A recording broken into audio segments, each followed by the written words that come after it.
Hello, hello, hello. It is Thursday, May 22nd. It's noon, which means it's time for Let's Talk Power Live. I'm so excited to be here. I still can't believe it's May. Every day I look up, I keep thinking it's March, and it's not.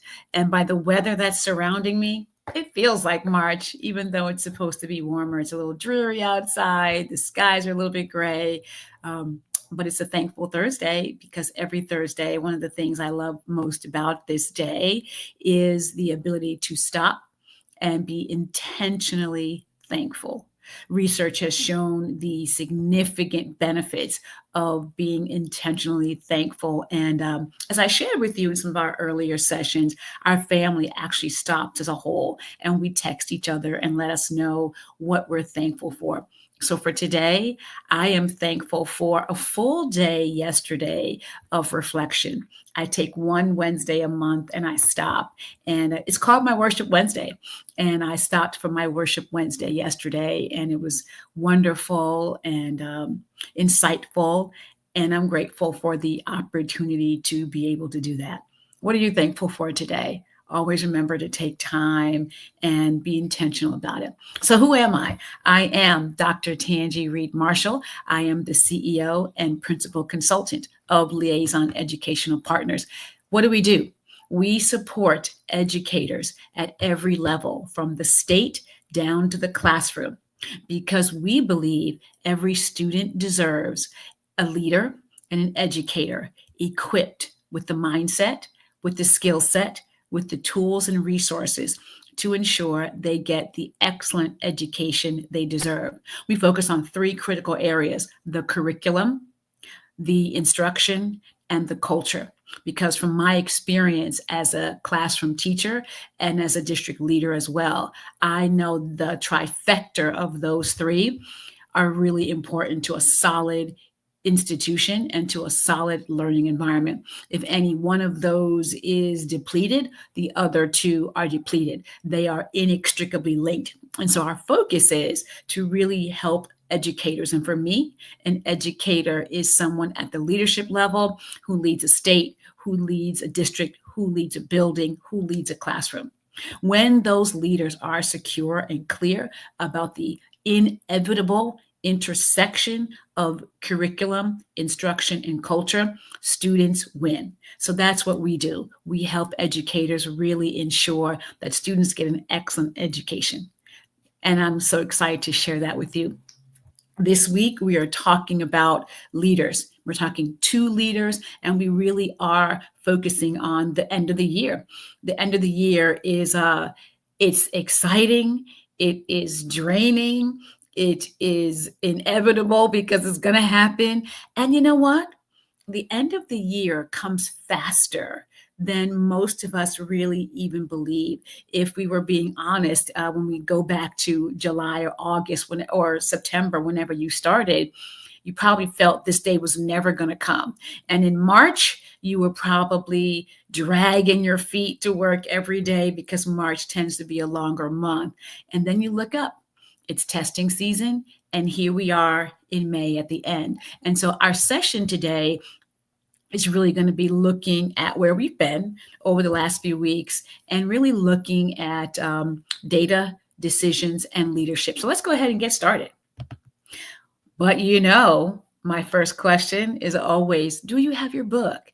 Do you have your copy of Understanding Your Instructional Power? And I'm going to actually hold it up this time. I usually don't hold it up, but here it is. Here's a copy of it. Want to ask you, do you have your copy of that book? The reason why I ask is because everything I discuss about power in education stems from the research that went into this book. I've had young people meaning younger teachers, I've had leaders, I've had people tell me when they have read this book, their eyes are open to understanding some of the dynamics in their learning environments that have been really hard to understand. And I want to give you a way to get access to that. And here's our website. Please go ahead and go to our website and click the link that's in there, type it into, there's a QR code right there, and go ahead and get your book. That will give you access to a signed copy, and I'll be happy to send it out to you. So that's what we got. Want to make sure you get that book so you understand the basis of why I talk about power. What do you get out of it?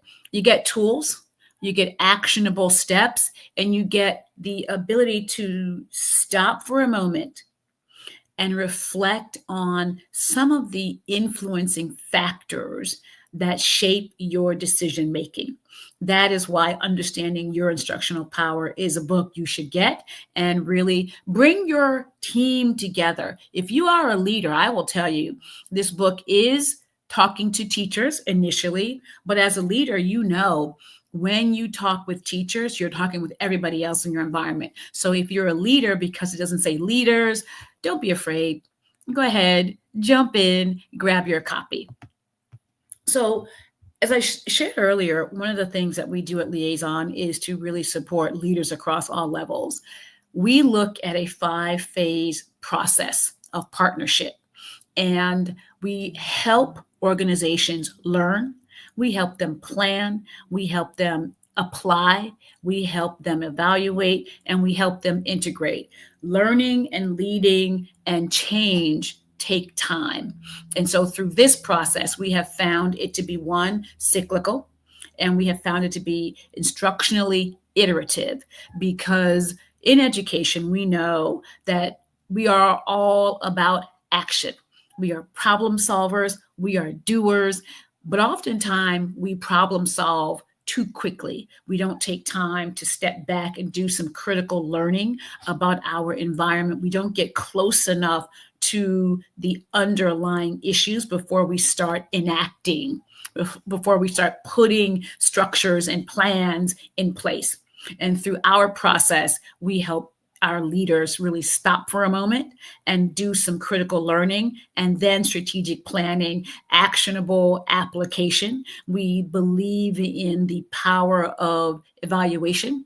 And so we take time to really evaluate what's working, what needs to be adjusted. And then we build integration processes so that what worked stays and what needs adjustment gets back on the table for more explanation and for more evaluation and for more analysis. So that's the other part of how Liaison Educational Partners operates. So where have we been? We have, over the last 3 weeks, talked about some very important elements of testing season. We know it's testing season. We know what's been going on in testing season. In week 1, we talked about data is not the decision. A lot of times the numbers come out and we live in the numbers, and that's not the end point of the decision making. We want to make sure that when the numbers come out, there is qualitative support for more sort of deeper, wider, broader explanations for why some of the numbers are what they are. We tend to say the data is done, and data is never done. Data is always in flux. And because I'll say it this way, because of who creates the data, we really are pressed to ask some different questions. And then in week 2, we spent some time really unpacking the importance of looking at patterns to avoid panic. We tend to lean into panic if the numbers are not what we wanted them to be, if the numbers are really outpacing our expectations on a negative side.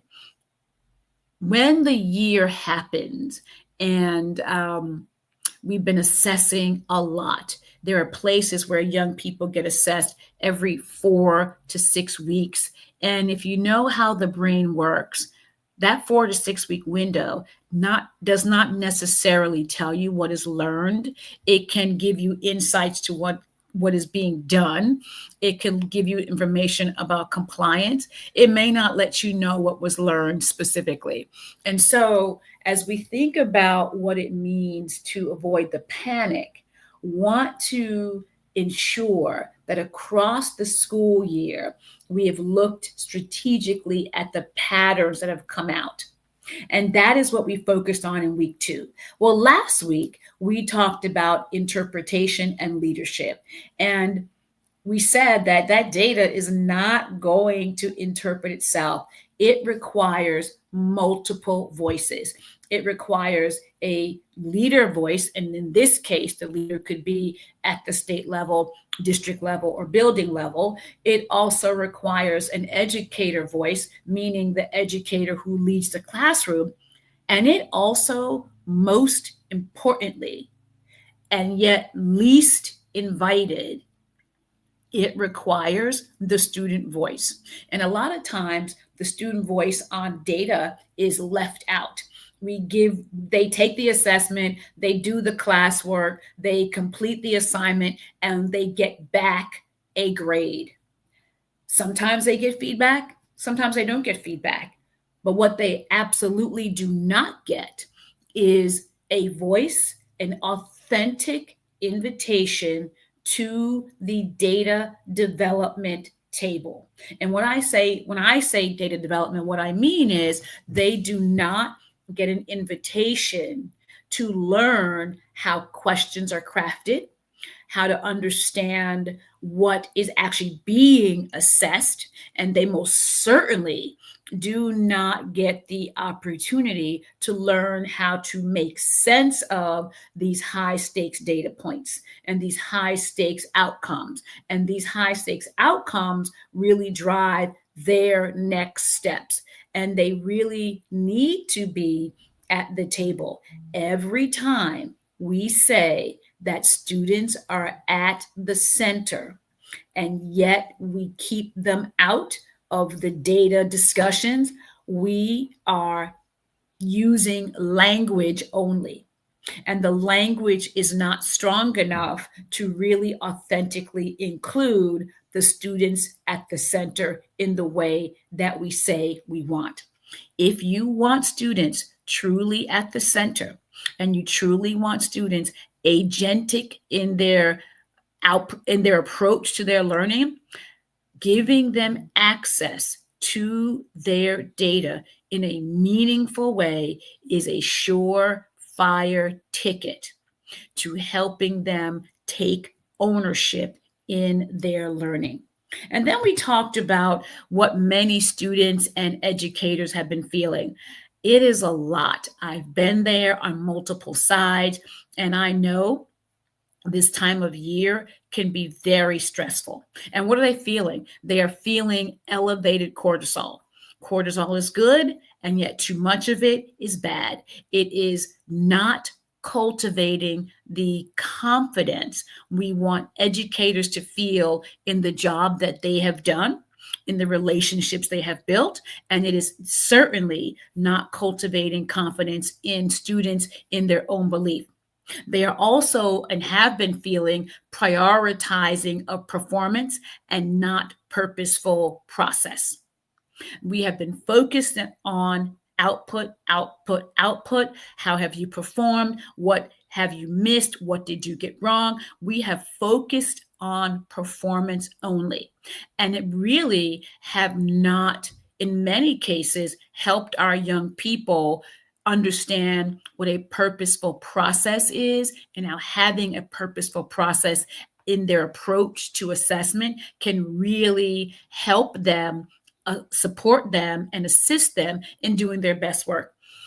Because of how adults have messaged these assessments at the end of the year in particular, it really creates in a young person's brain a sense of danger.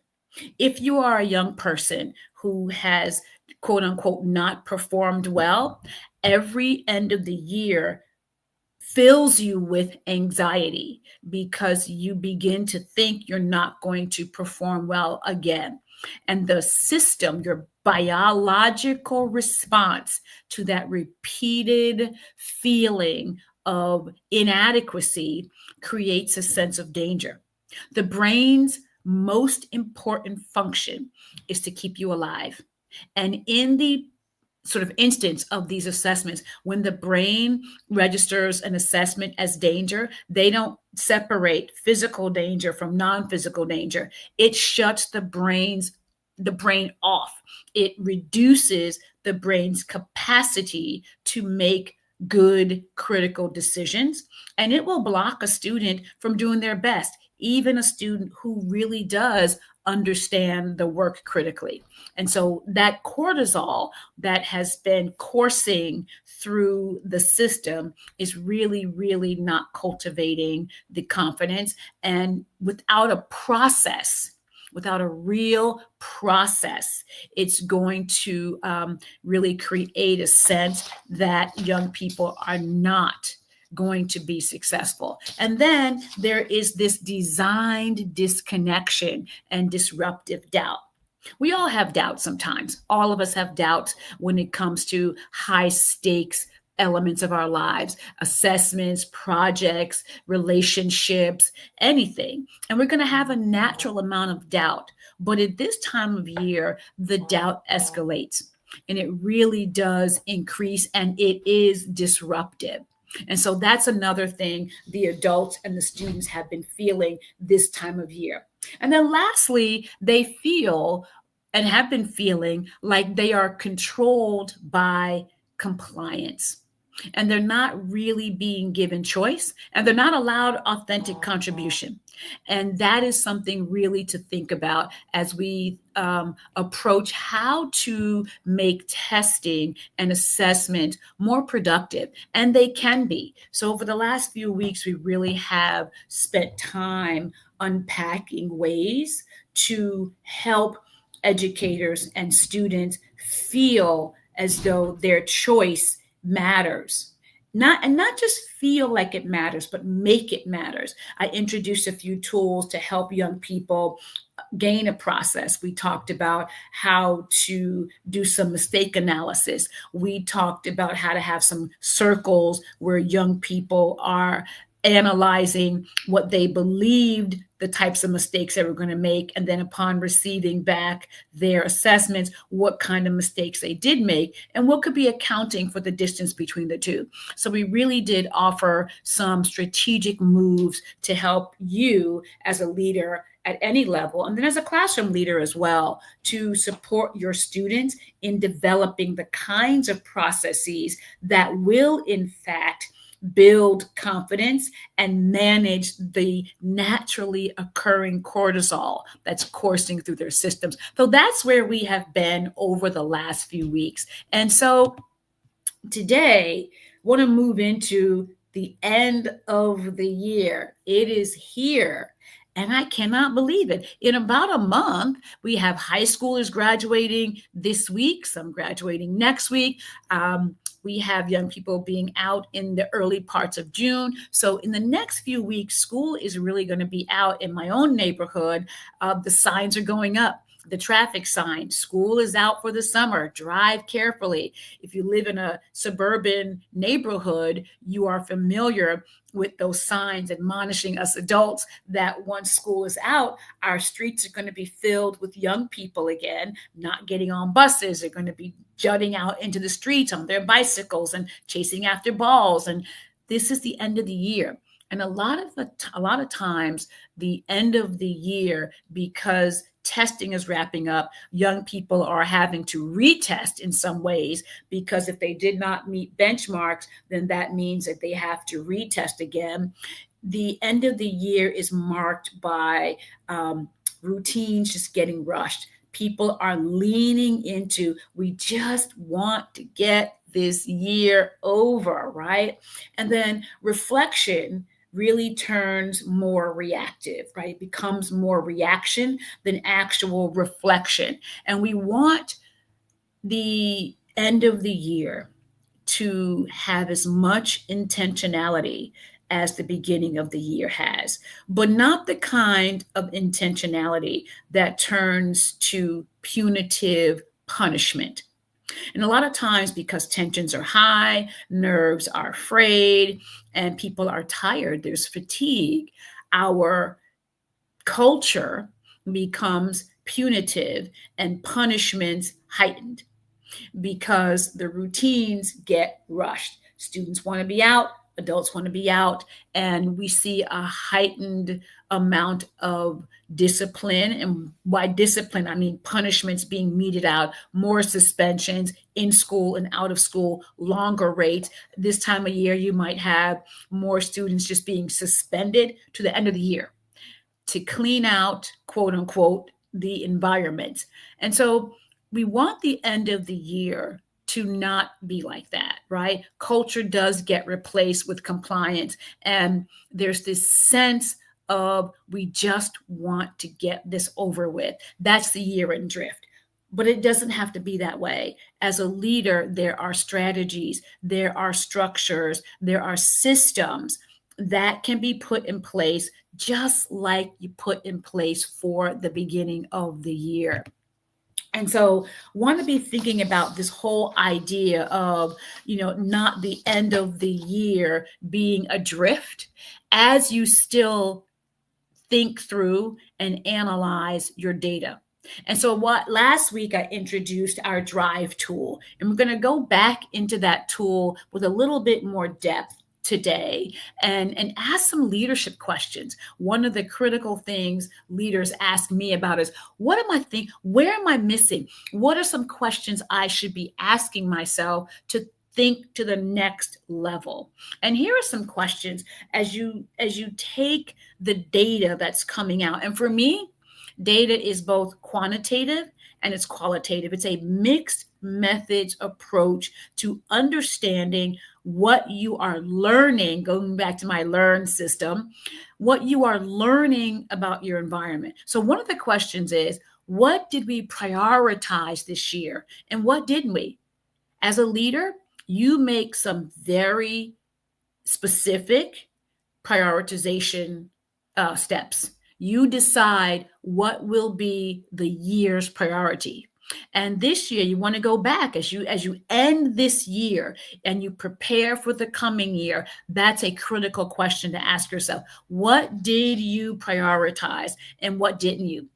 The next question you want to ask yourself is, what are your greatest and strongest areas of growth, your patterns of growth? Where did you see quantitative growth the most? Was it in your math? Was it in your ELA? Was it in your science? Was it in your social studies? Did you see growth in any of your arts, in your gym, any of those areas of the class? Where did you see your biggest, strongest patterns of growth? That's all. And then maybe in your culture, maybe you had some cultural priorities and you saw some strong patterns of growth in those areas. Maybe you saw a heightened sense of student respect.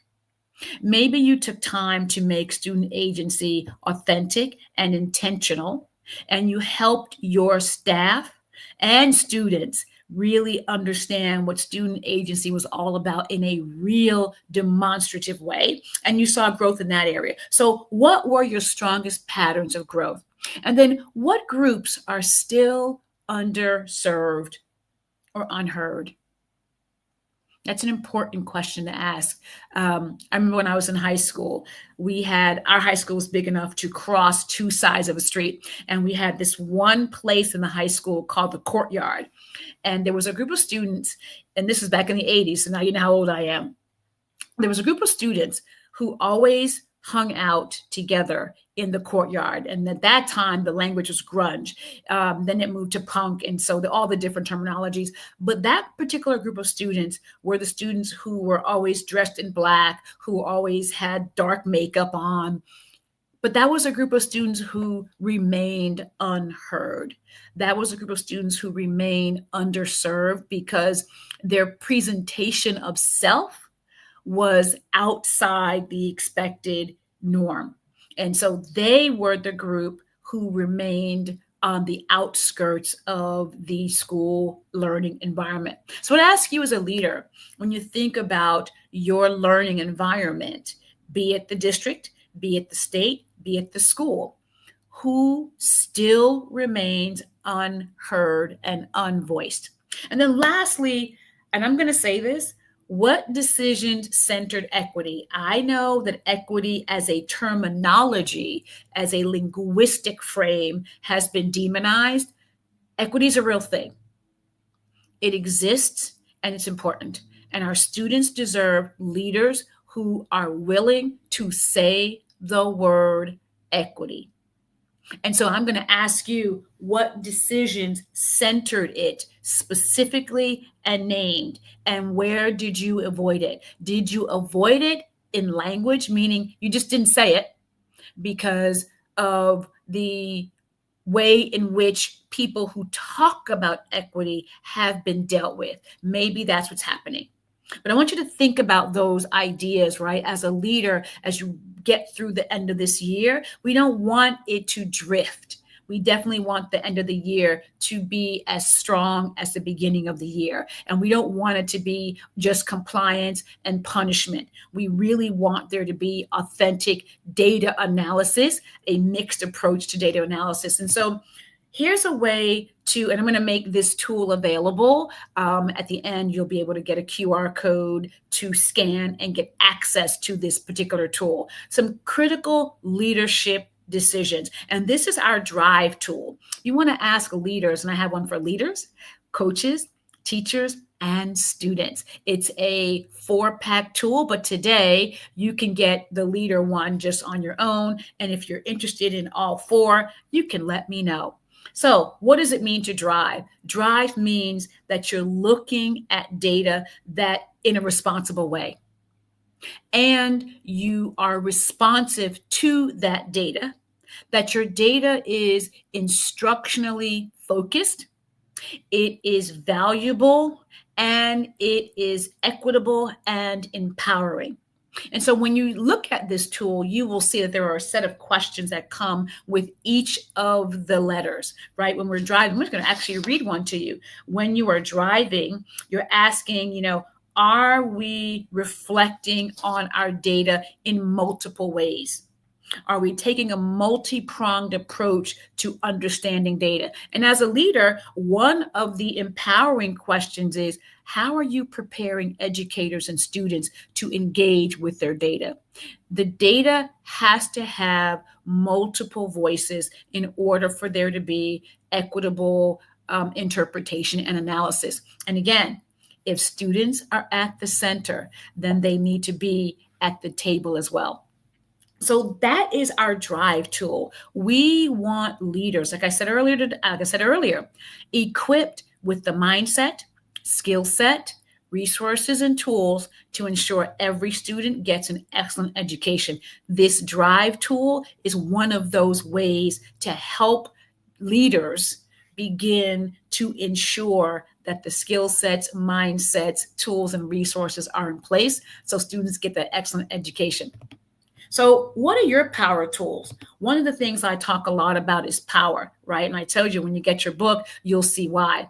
As a leader, you have position, you have ownership, you determine the work, you really shape the environment, and you are instrumental in the relationship qualities. So, what does that mean as a leader, and how does it connect to the data, right? One of the things you want to ask yourself is, from your positional standpoint, who primarily has designed the learning?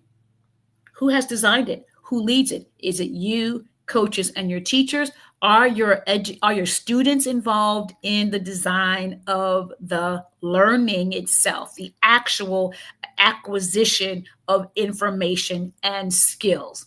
That's your question. And then ownership. Who primarily controls the academic and social dynamics? Where does that ownership lie? Yes, the ultimate decision lies with you, but do you as a leader own all of it? Or do you take a distributive approach to your leadership where multiple voices are helping you make decisions that inform the environment?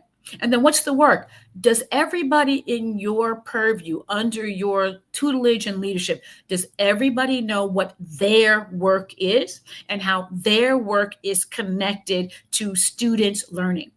School is meant for 2 basic things: kids to learn stuff and kids to learn how to do stuff.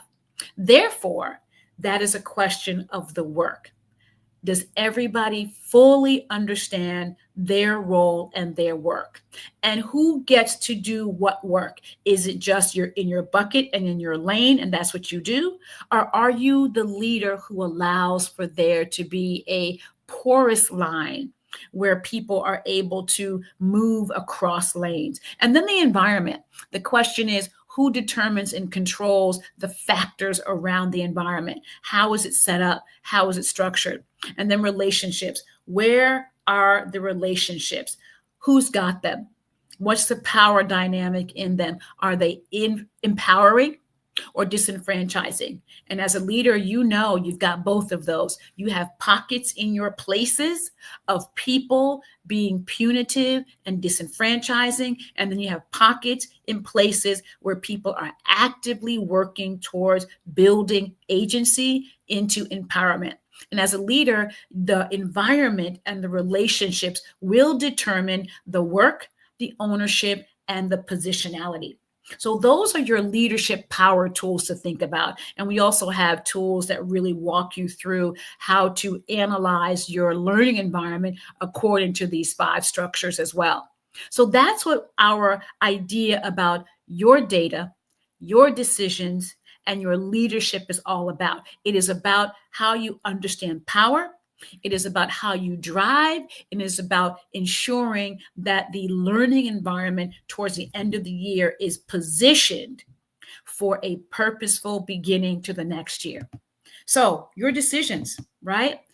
Your patterns really are about what pattern of leadership behavior are you reinforcing? You want to ask that question. You've got to ask that question. What have you been reinforcing? And what have you been not reinforcing? And then you also want to look at the capacity of the decisions, right? What decisions have you been building capacity on? And the capacity for others. What and how have you built the decision-making capacity of others in your environment? And then finally, where do you need to adjust?